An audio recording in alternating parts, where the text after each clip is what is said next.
Casa Cason. Profumi e sapori in una fetta di Veneto.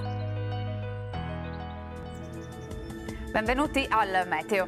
Natale compromesso dall'arrivo di una perturbazione, inizia così una nuova fase instabile a causa di un via vai di correnti atlantiche sul nostro territorio. Vediamo la situazione nel dettaglio.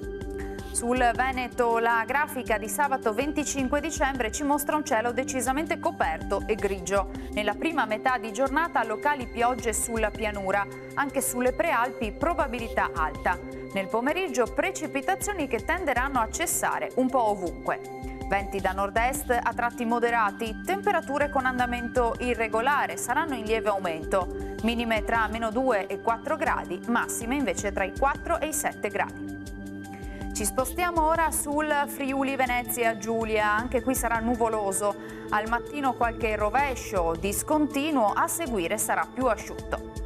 Temperature minime tra 1 e 7 gradi, massime sui 6-9 gradi. Infine diamo uno sguardo alla situazione del Trentino Alto Adige, dove non sono attese piogge, ma come vedete la giornata di festa sarà caratterizzata da nubi basse e nebbie. Temperature minime intorno a -1 grado, massime sui 6-7 gradi all'incirca. Dal meteo è tutto, da parte mia i migliori auguri di un sereno Natale.